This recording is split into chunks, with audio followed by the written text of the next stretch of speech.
त्यांच्या जागेवर दोन बाई घ्यावं लागले. नमस्कार, मी मनीषा वाघ, औरंगाबादून. हे आमची आई आहे, वडील आहेत. आमच्या आईला 3 वर्ष झालं पॅरालाइज झालेला होता. आईला पेन बी पकडता येत नव्हता, अशी कोणती वस्तू पकडता येत नव्हती, स्वयंपाक पण करता येत नव्हता.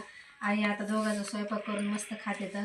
आईला पेन पकडता येत नव्हता. आई बचत गटची अध्यक्ष होती, साईन करता येत नव्हती म्हणून त्याच्यातून ती बाजूला झालेली होती. ह्या आईने सुंदर नाव काढलेलं आहे, सुलोचना आसाराम राजगुरू. आईला पेन पण पकडता आलेला आहे. आपण 2023मध्ये तिला थोडं औषध दिलं होतं आणि त्याच्यानंतर गॅप पडलेला आहे.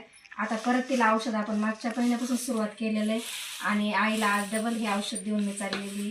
तर सुंदर रिझल्ट आपल्या समर्थ सक्सेस लाईफनं आमच्या आईला दिलेला आहे. तर आपण आईकडून पण काही माहिती करून घेऊया. सांग, याने काय काय फरक पडला तुला ह्या औषधाने? हाताने भाकर थापता येत नव्हती, कशी तरी थापते. हाताला फक्त फरक पडलाय, बोलता येत नाही अजून. चालता तिरपा चलत होती आई, भिंतीकडे चलत होती, बोलता येते थोडं. म्हणजे बरंच काही तेवढ्या याच्यात औषध पूर्ण घेतलेलं नव्हतं. 2 टाइम घेतली. थोडंच औषध पोहोचलेलं होतं तिच्या शरीरामध्ये, पण आता पूर्ण बॉक्स घेऊ लागलेली ती.